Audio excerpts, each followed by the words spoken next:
Début, c'est jeudi 1er juin, de l'examen national de fin d'études primaires sur toute l'étendue de la République démocratique du Congo, à l'exception de ces provinces qui ont reçu les items en retard. Les détails dans ces journaux. Et puis, à l'international, en 2022, 265 projets ont été réalisés en faveur de la souveraineté nutritionnelle par la fondation du groupe marocain OCP. Les détails aussi dans ces journaux. Mesdames, Messieurs, bonsoir et bienvenue dans cette grande édition du journal. Comme je l'ai annoncé au début, aujourd'hui, le 1er juin, c'est le début des examens nationaux de fin d'études primaires et NAFEP en sigle sur toute l'étendue de la République démocratique du Congo, à l'exception de 7 provinces qui ont reçu en retard les items. Alors que pendant ce temps, les épreuves ont été lancées par le ministre de l'EPST Tony Mwaba à Kisangani. Quelques élèves rencontrés au lycée Bosangani à Kinshasa ont parlé du déroulement de cette première journée consacrée à la culture générale et aux Français. Reportage de Patience Lokeke et Giscard Tamba. Plus de 2 119 100 candidats, dont 1 20 448 filles, prennent part à l'examen national de fin d'études primaires INAFEP en sigle sur toute l'étendue de la République, à l'exception de 7 provinces éducationnelles qui sont Sankuru 1 à Lodja, Sankuru 2 à Lusambo, Chouapa 1 et 2 et Oluele 1 et 2, ainsi que le Bas-Ouele qui se tiendra du 12 au 13 juin pour cause l'arrivée tardive des mal d'items. À Kinshasa, les élèves de la 6e année ont répondu présents à cette première journée consacrée à la culture générale et les Français. Quelques élèves finalistes de l'école primaire du lycée Bosangani ont parlé du déroulement de l'épreuve. C'était l'examen de français et culture générale, c'était très facile. Je m'attendais à pire, mais quand j'ai regardé ça, j'ai vu que c'était facile, c'était pas dur, c'était pas grand chose au fait. Ce sont des leçons qu'on a déjà appris et on a juste tout recommencé les mêmes questions. Et je suis sûre que j'ai très bien fait. Oui, on a posé quel était le tout premier ministre de la RDC. Patrice Emery Lumumba. On a posé, arrangé ces mots correctement. C'était l'eau, et puis il y avait lys, il y avait rang, il y avait la, il y avait peau. C'était Laurent la police. Signalons que ces épreuves de 2 jours ont été lancées ce jeudi à Kisangani par le ministre de l'EPST, Tony Mwaba. Sur ces plateaux, je ne suis pas seule, je reçois dans cette grande édition Patrick Ilunga. Bonsoir. Bonsoir Rachel Misenga, bonsoir également à tous nos téléspectateurs. Vous êtes journaliste à Géopolis Forum, Géopolis Télévision. Je vous reçois aujourd'hui, nous parlerons de l'EAC, mais je vous reviens tout à l'heure pour les détails. Merci. Le 21e sommet extraordinaire de chefs d'État de la communauté d'Afrique de l'Est a prolongé les mandats de sa force régionale en République démocratique du Congo de 6 mois, soit du 8 mars au 8 septembre, selon le secrétaire général de la communauté d'Afrique de l'Est, Peter Matuki. La prolongation du mandat de la force régionale vise à consolider les acquis de cette force à l'Est de la République démocratique du Congo. Les détails dans ce journal avec Patrick Ilunga. La prolongation de 6 mois doit être ratifiée par le gouvernement de Kinshasa, condition formelle pour remplir le pacte avec la communauté d'Afrique de l'Est. Les leaders de la région sont convaincus que la force régionale qui a contribué à un retour relatif à la normalité doit parfaire le travail en maintenant le cessez-le-feu entre l'armée congolaise et les groupes rebelles. Jusqu'ici, cette force régionale affirme que le M23 s'est déplacé vers les zones de cantonnement malgré les affrontements sporadiques et continus. Au 21e sommet, seuls 2 présidents étaient présents. Il s'agit du président Ndayishimiye, l'hôte de la rencontre, et le président kenyan William Ruto. 5 autres membres ont envoyé des représentants. En RDC, le président congolais Félix Tshisekedi, qui a ouvertement critiqué la force régionale d'Afrique de l'Est pour avoir refusé d'affronter le M23, avait initialement accepté de prolonger le séjour de la force jusqu'en juin après l'expiration de son mandat en mars. Cette force pourra maintenant rester en RDC jusqu'au 8 septembre. Les chefs d'État ont demandé à la force régionale de soutenir le retrait du M23 et d'autres groupes armés des zones qu'ils doivent encore quitter. La force régionale d'Afrique de l'Est doit également soutenir le retour des personnes déplacées à l'intérieur du pays dans les zones libérées par les groupes armés. Les dirigeants de la région ont ordonné que toutes les communications avec le M23 soient traitées par le facilitateur du processus de paix, l'ancien président Uhuru Kenyatta. Le sommet a appelé à la reprise de pourparlers intercongolais facilités par l'ancien chef de l'État kényan. Pour les dirigeants de la région, la solution au conflit de l'Est ne peut être durablement résolue que par un processus politique et un dialogue entre toutes les parties. Le sommet de Bujumbura a ordonné la mise en place d'une mission de chefs civils pour coordonner les questions liées à la politique de la force régionale. Dans un communiqué, le président William Ruto a déclaré que l'officier civil aiderait à protéger la force régionale d'Afrique de l'Est des questions d'affaires politiques et publiques. Le secrétariat de la communauté d'Afrique de l'Est a été chargé de former un comité technique d'ici le 15 juin pour évaluer la mise en œuvre du mandat de la force et déposer un rapport dans les 90 jours. Nous venons de suivre Patrick Ilunga dans ce journal, dans cet élément que le président de la communauté d'Afrique de l'Est sont réunis hier à Bujumbura. Mais nous aimerions bien savoir, et les téléspectateurs, qu'est-ce qui a été dit, qu'est-ce qui a été décidé pendant cette rencontre. Bonsoir Rachel, encore une fois. C'était le 21e sommet des chefs d'État de la communauté d'Afrique de l'Est. C'était la réunion s'est passée à Bujumbura. D'abord, la communauté compte 7 pays, mais sur les 7 chefs d'État qui étaient attendus, il n'y en a eu que 2. En tout cas, les autres se sont fait représenter. Il y a eu d'abord l'hôte du sommet, qui est le président Ndayishimiye du Burundi, mais il y a eu également le président William Somei Ruto, qui est le président kényan.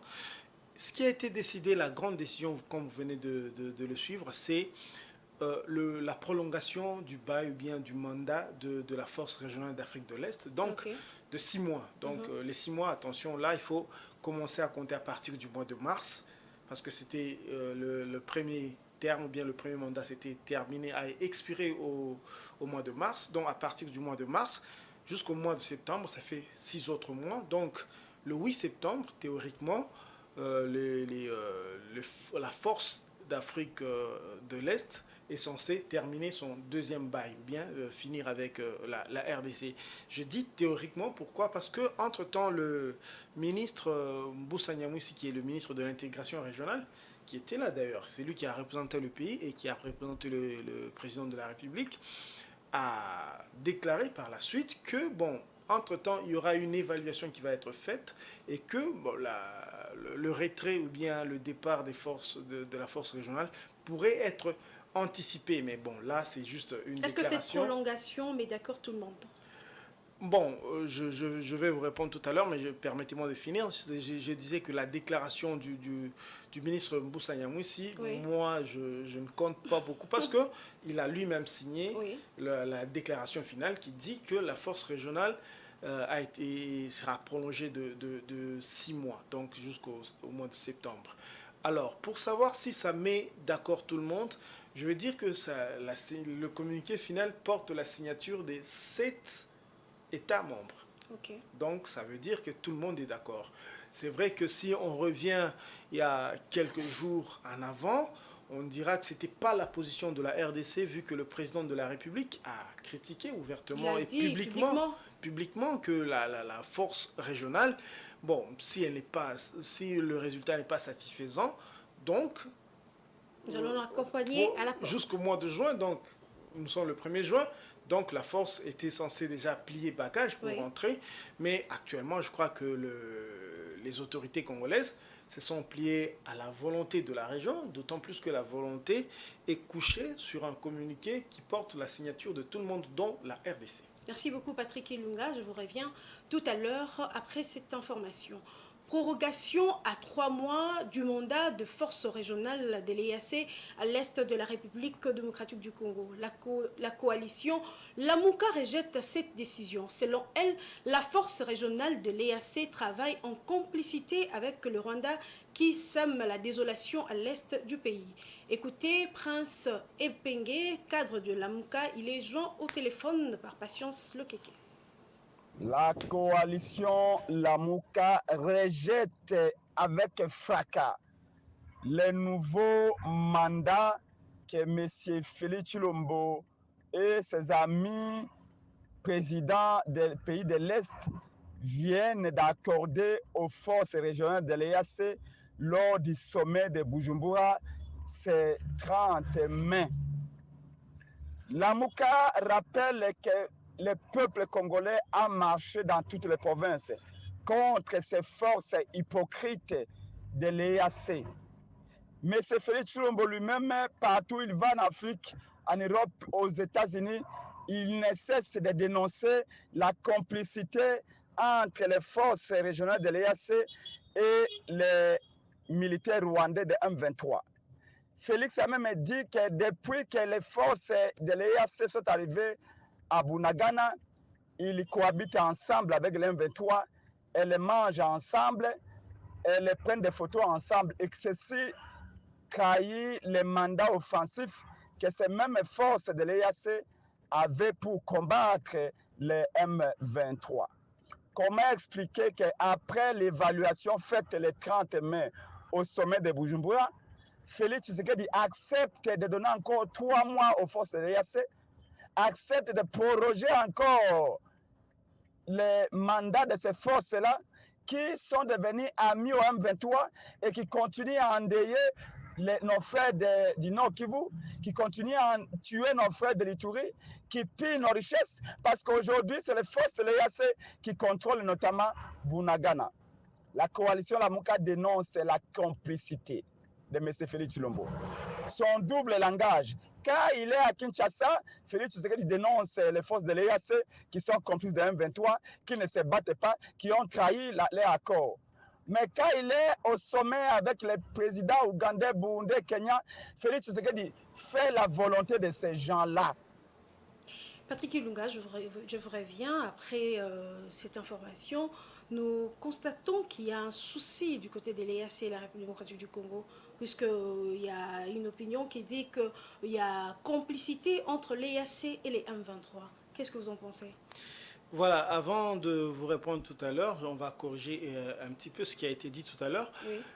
Dans les faits, c'est vrai que c'est 3 mois qui s'ajoutent, mais s'il faut compter à partir du moment où le premier mandat avait expiré au mois de mars, ça fait 6 mois. C'est pourquoi on parle de 6 mois, mais comme on est au mois de juin, c'est 3 mois qui se sont ajoutés. Mais pour rester tout à fait dans ce qui a été co-signé avec tout le monde, c'est 6 mois qui se sont ajoutés, pas 3 mois. Donc, d'abord, avant de vous répondre, il faut ajouter aussi parmi les décisions qui ont été prises, il y a eu aussi la recommandation que les chefs d'État de la région ont fait aux facilitateurs pour reprendre notamment le processus qu'on appelle le processus de Nairobi, ce qui est négociation bien pour parler entre les groupes armés et le gouvernement congolais.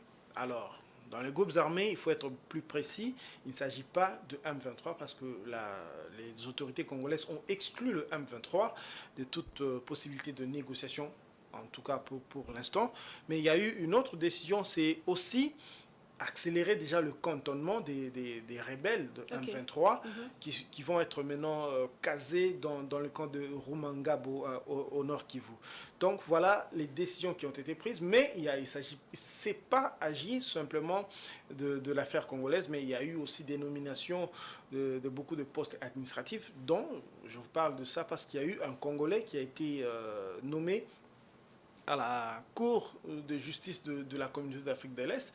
Il s'agit du juge Justice Kayembe. Donc, c'est juste un clin d'œil pour parler de ce qui a été dit dans leur ensemble. Donc, pour répondre à votre question tout à l'heure, c'est vrai que il faut d'abord comprendre comment la force de l'EAC est arrivée en RDC. Oui. Elle est arrivée après le conclave de Nairobi.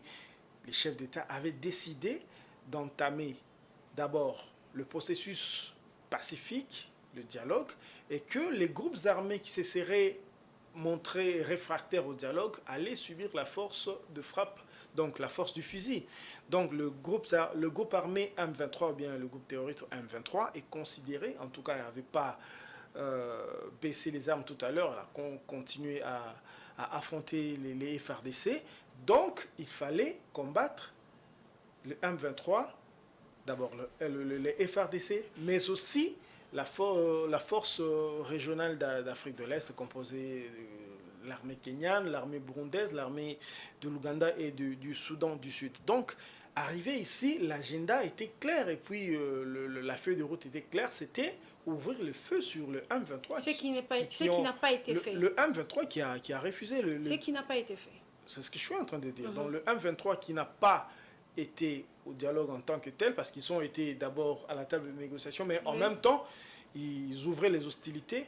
Donc, il fallait combattre le M23. Mais arrivé ici, on a vu que la force de l'EAC a commencé via son général d'alors, le commandant, le général-major Jeff Nyaga a commencé à dire non, mais de toute façon, la priorité n'est pas que le M23.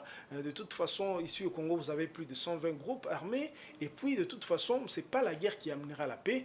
Donc, il commençait à prendre un petit peu à contre-pied les autorités congolaises. Okay. Voilà le premier couac. Le deuxième, c'était que on avait vu le M23 et la force de l'Est un peu sympathiser avec le M23. Ça a étonné tout le monde parce qu'ils sont venus ici sur base d'une invitation de du gouvernement congolais, donc de l'armée congolaise aussi. Et donc, nous considérons que les M23 sont l'ennemi de la paix, l'ennemi de l'armée congolaise. Vous êtes nos alliés, vous ne pouvez pas venir et aider le M23. Donc, du fait d'avoir beaucoup sympathisé avec le M23, et aujourd'hui, on parle même de... L'armée congolaise a fait une accusation publique, une déclaration publique disant que le M23 est en train de se redéployer dans des zones où justement qui sont occupées par la force de l'Est. Donc la force de l'Est, en quelque sorte, on peut dire qu'elle laisse faire le M23. Même Patrick Lunga, nous constatons qu'il y a quand même un contraste parce que le président l'avait dit, que nous constatons qu'il y a familiarisation entre l'EAC et les forces du M23. La mission première de l'EAC qui était d'ouvrir le feu sur le M23 n'a pas été respectée. Et d'ici là, si ça continue ainsi, nous amènerons l'EAC à la porte. Mais brusquement, nous constatons qu'aujourd'hui, il y a prolongation de la mission. Est-ce qu'aujourd'hui, concrètement, s'il était nécessaire d'ouvrir le feu sur le M23, est-ce que l'EAC va le faire? Non. Non. Pourquoi alors cette prolongation? C'est que le doute est quand même confirmé. Non, il faut dire que d'abord, si vous lisez le communiqué final, la différence est quand même saisissante parce que ici, les autorités dénoncent, décrient en tout cas la mission on va dire, l'efficacité. Ils disent que ce n'est pas efficace, la force de l'Est, ils ne sont pas efficaces, ils n'obéissent pas à leur mission première. Mais dans le communiqué final qui a été signé par notre ministre, on félicite les autorités. Non, les autorités de, on va dire, les leaders de la région disent qu'ils félicitent la force de l'Est pour les réalisations qu'ils ont faites. Bon, il ne faut pas oublier non plus, ils ne sont pas forcément mauvais dans tous les sens, parce que depuis presque 3 mois, l'Est est dans une sorte de cessez-le-feu, un cessez-le-feu qui est quand même fragile, mais c'est quand même grâce aussi aux actions de la force de l'Est que depuis mi-mars, que l'Est, le Nord Kivu, connaît un cessez-le-feu. Donc, pour répondre justement à votre question, si la force de l'Est va ouvrir le feu, on va dire non. Et pourquoi? Parce que, bon, d'abord, peut-être qu'ils ont pensé qu'en ouvrant le feu sur le M23, on va déstabiliser, on va embraser toute la région. Et bon, vous savez, le M23, c'est à majorité Tutsi. Vous savez aussi que le Tutsi vont de la Tanzanie, Burundi, Kenya, Rwanda. Et donc laissez-moi finir s'il vous plaît. Vous avez 30 secondes. Voilà, donc vous m'avez perturbé un petit peu là. Donc, j'étais en train de dire, c'était peut-être difficile d'imaginer ça, mais les autorités congolaises ne sont pas folles non plus, parce qu'entre-temps, il fallait remplacer la force de l'Est par les forces de la SADC. Ça n'a pas encore été fait. Peut-être que dans la prolongation, tout va se faire très très vite. Merci beaucoup d'être passé sur ces plateaux. Merci. Voilà, c'était Patrick Ilunga, directeur de l'information à Géopolis Télévision, qui nous a parlé de ces prolongation de l'EAC. Poursuivons ces journaux, mesdames, messieurs, les commandants de la 32e région militaire, les général-major Peter Sirimwani, représentant le gouverneur de province, le lieutenant-général Luboya Kachama, Johnny a officiellement lancé ce mardi 31 mai 2023 les dialogues de groupes armés pour la paix, la sécurité et la cohésion nationale, la cohésion sociale dans les territoires d'Ouro. Au travers de cette discussion, le gouvernement congolais veut mettre définitivement fin au cycle de violence dans la province la province riche en or. Reportage de Jojo Moulamba, suivez.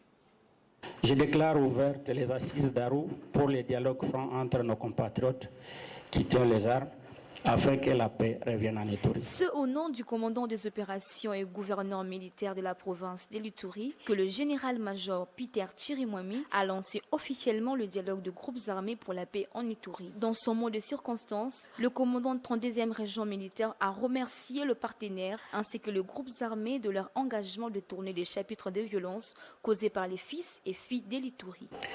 Et vous remercier pour avoir répondu à ces rendez-vous historiques où toute la nation entière, et pourquoi pas le monde entier, attend voir la jeunesse iturienne porteuse d'armes se parler franc afin de retrouver définitivement une solution à la persistance de l'insécurité. Faciliter le retour des déplacés et favoriser la libre circulation de la population de leurs biens, tels sont les résultats parmi tant d'autres attendus à l'issue de ce dialogue entre le porteur d'armes illégaux en territoire d'Irumu, Mahagi et Djouma. Matérialiser le programme de paix de RCS par la remise effective des armes. Et enfin, le général-major Peter Chirimwami a transmis fidèlement la philosophie du lieutenant-général Luboya Kachama Johnny dans la recherche de la paix. Celle-ci s'inscrit dans la vision du chef de l'État et commandant suprême des FARDC de la PNC, Félix-Antoine Tshisekedi Tshilombo. Le problème de l'Ituri est résumé en 2 mots, drame et frustration.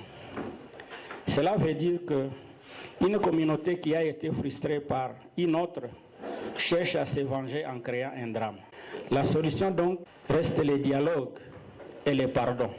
Il faut donc désarmer les cœurs pour une véritable paix en Ituri. Rappelons que c'est depuis environ une semaine que les autorités politico-administratives, les leaders de groupes armés Codeco, MAPI, FPIC et FRPI, accompagnés des facilitateurs communautaires et les partenaires de la MONUSCO, sont déterminés et travaillent sans relâche comme un seul homme dans le feu final recherché la paix, la sécurité et la cohésion sociale entre les Ituriens.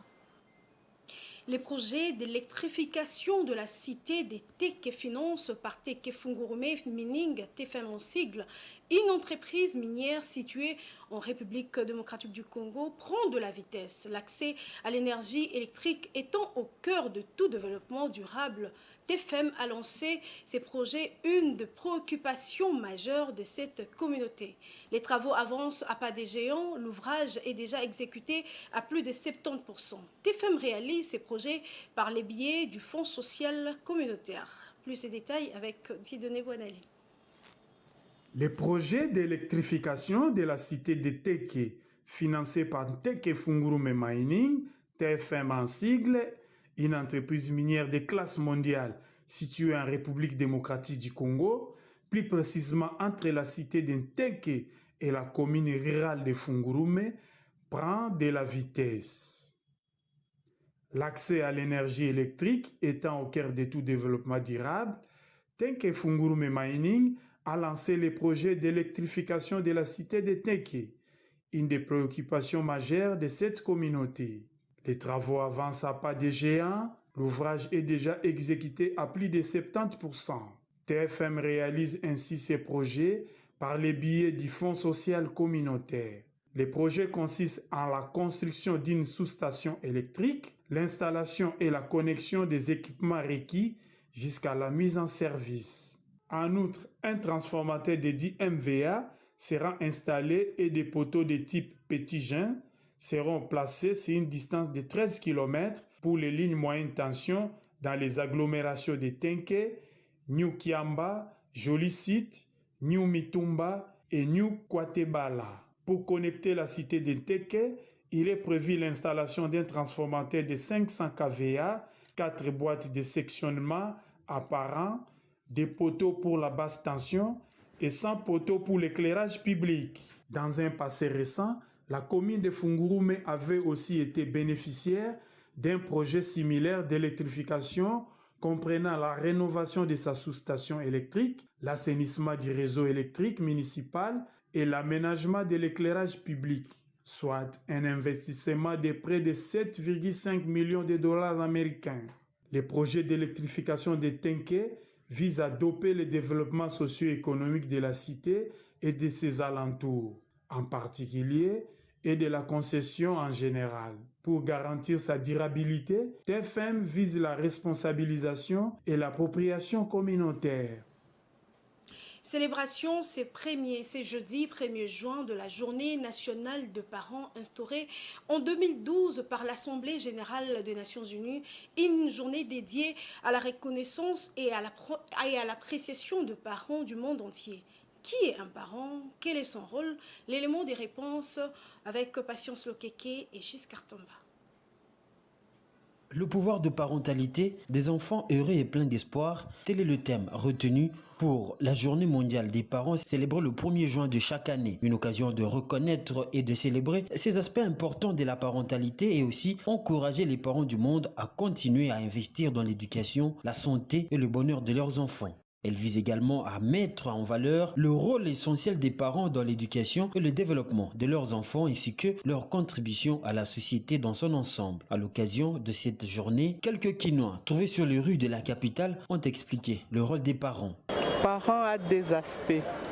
D'abord, être parent biologiquement engendré et un parent aussi, une relation de famille qui peut avoir rapport avec des enfants. Mais un parent a ses responsabilités, ses devoirs. Un d'abord, parce que l'enfant est venu au monde sans demander la permission. Quitte à toi, parent, d'être responsable par rapport à la présence des enfants que tu as. En fait, les scolariser, prendre soin d'eux, les nourrir, les vêtir, les éduquer et puis les assister physiquement, moralement, spirituellement et les scolariser. Je demande à tous les parents du monde, aujourd'hui c'est notre journée, et que chaque parent prenne conscience de ces dons que Dieu lui a donnés. Généralement, un parent, c'est celui qui est marié, qui a des enfants. C'est un parent. Bon, ça c'est autre chose. Transport en commun pour comprendre le mobile de ces phénomènes qui met en rude les épreuves de porte-monnaie des Quinois. Rosie Tuyoyo, Maris Boleli et Giscard Tomba.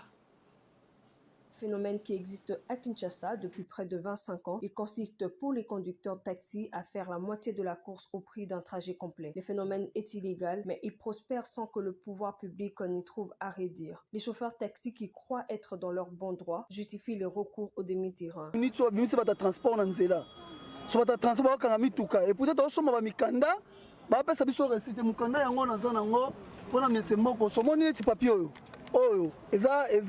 Eza bapesa biso eza invitation.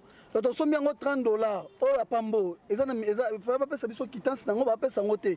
Bapesa biso ka papier oyo. Donc so la sim de transport on dit mayote. Donc yango monnaie comme ça musala passe ne essence passe donc yango était ça ba demi-terrain. Pour que soit ça demi-terrain na bénéficier na beti ndam tina comme na destination na se retrouver même ma direct en tout cas. Non, c'est retrouvé. Les habitants de la ville-province de Kinshasa sont ceux qui subissent les conséquences de ces phénomènes. Ils sont obligés de mettre à chaque fois la main à la poche à leur grande dame. Bon, d'après Bango Balobi qui et ça la bongo premièrement Balobi qui embouteillage ça la trop vu que bandilezi a kubukana ne ekriaka trop ba demi-terrain wana. Ma réalité ezanango ba connerie bomo ba sala na ba avanti ba sala par rapport na nzela.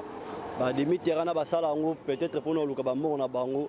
Pour na bango ba jijaraki et ça pour na ba boulou et puis ba embouteillage na nzela mais rien que ça non pour na ba intérêt na bango moko demi-terrain de pandaka na ba lié o eza focalisé na ba embouteillage on fait musalo eza na mboka il faut ça vraiment eza musala ya banzela nzela vraiment eza na mboko vraiment comme tel parce que au mona vous avez la même direction eza te bato ba OK vite na bato ba bula na ba personnel dans différentes étatés yango toujours embouteillage ezokola parce que aujourd'hui pendant que ba 5 heures tu on naviguer na ba 7 heures mon nzela eza mo polele mais chauffeur azobula ata versement ata carburant arozo non azui na ye abeli gare centrale oli abeli la gare centrale magasin abeli gare batete là comme na batete là juste so batete là na suka parfois na magasin on fait azui 2 lignes à la fois on fait que ezaka ligne moko ata embouteillage. Parfois, on a un embouteillage, on a balouki. Parfois, on a un embouteillage, on a une continue.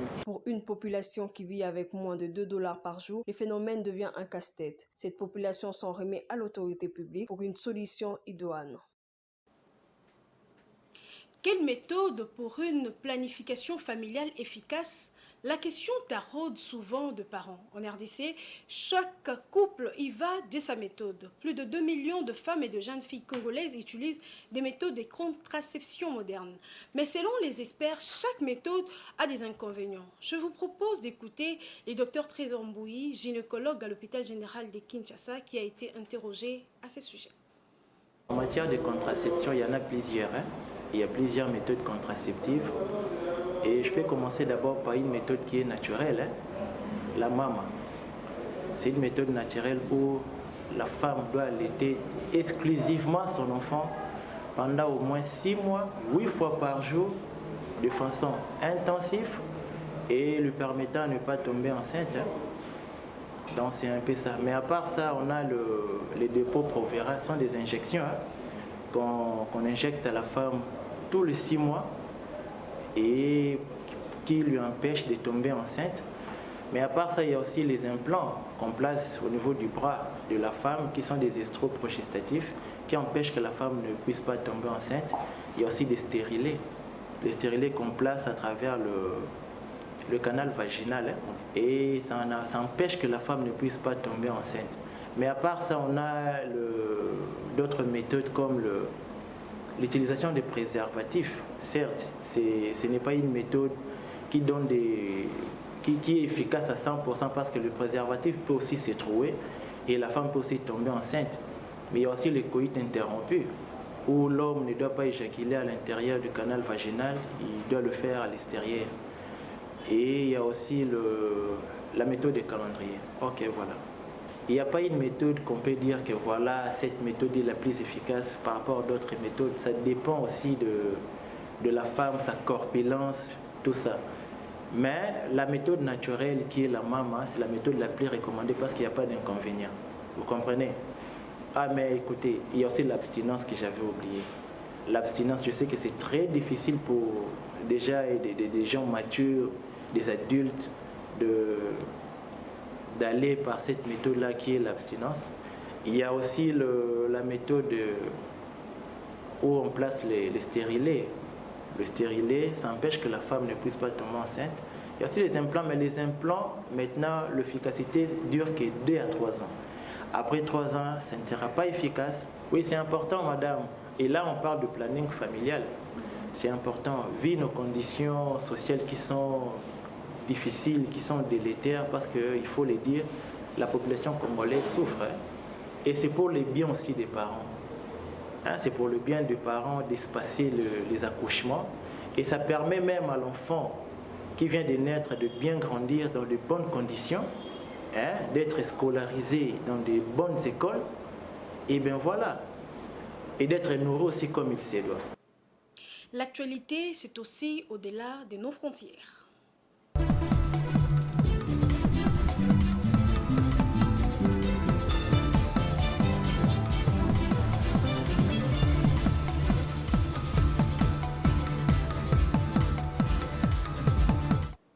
En 2022, 265 projets ont été réalisés en faveur de la souveraineté nutritionnelle par la fondation du groupe marocain OCP. Plusieurs pays d'Afrique subsaharienne, tels que le Malawi, le Sénégal, le Maroc, ont ainsi bénéficié de projets en faveur de l'autonomisation de femmes et de jeunes filles. Edouard Funda au reportage. Dans le cadre de la coopération Sud-Sud, la fondation marocaine OCP a réalisé en 2022 265 projets dont 190 soutenus dans le cadre de 12 fonds en partenariat avec les institutions du Maroc et en Afrique.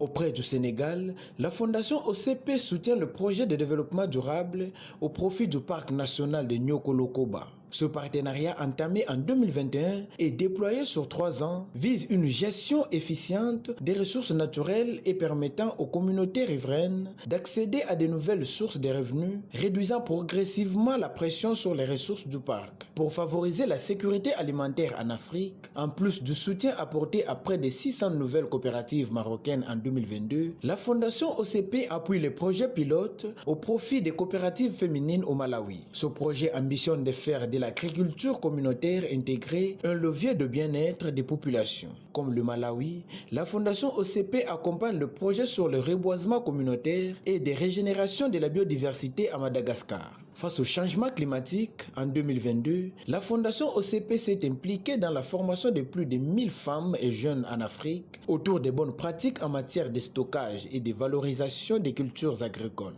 Des mesures qui, à long terme, permettront d'autonomiser les populations à travers la création d'activités génératrices de revenus.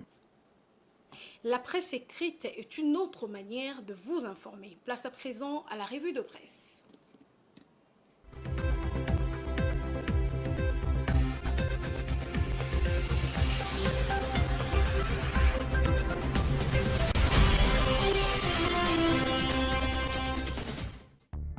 Bonsoir mesdames, messieurs et bienvenue dans cette revue de presse. Les journaux parus dans la ville ce jeudi se sont apaisantis sur le sommet de l'EAC, mais aussi sur le projet de loi sur la répartition de sièges.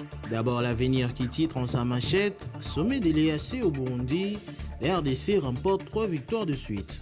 Représentant le chef de l'État, Félix-Antoine Tshisekedi au Burundi, Antipas Moussa Nyamwisi a opposé un niet catégorique au Rwanda et a obtenu le soutien des États membres de l'EAC. Il est nullement question que le M23 comme Kigali Baté Campagne intègre l'équipe de vérification du futur site du pré-cantonnement de ces éléments à Rumangabo dans le territoire de Rutshuru au nord de Goma, écrit le journal. Le tabloïd poursuit en disant que la communauté est-africaine a décidé de la fin du mandat des forces régionales au 8 septembre 2023. Toutefois, la RDC a exigé que le 15 juin prochain, une évaluation de la présence du contingent EAC soit réalisée pour juger de son opportunité. Processus électoral avec la tempête des tropiques qui titre à ce terme « Répartition de sièges, le projet déclaré recevable ».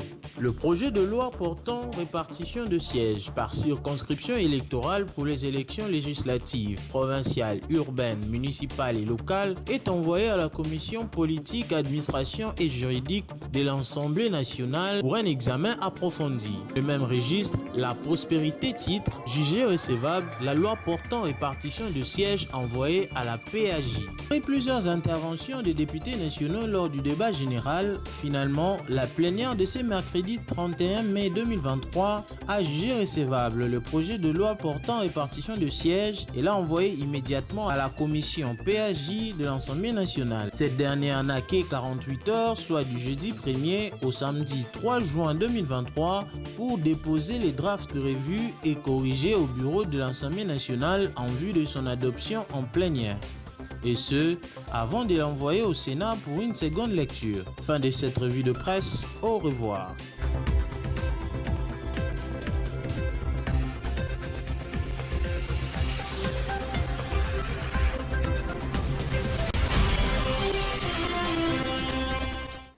Ce journal est fini, mais avant de nous quitter, les rappels des titres. Début ce jeudi 1er juin de l'examen national des fins d'études primaires sur toute l'étendue de la République démocratique du Congo, à l'exception de 7 provinces qui ont reçu les items en retard. En 2022, 265 projets ont été réalisés en faveur de la souveraineté nutritionnelle par la fondation du groupe marocain OCP. Nous voici arrivés à la fin de cette grande édition du journal, mesdames et messieurs. Merci de l'avoir suivi et très bonne suite de programme sur Géopolis Télévision.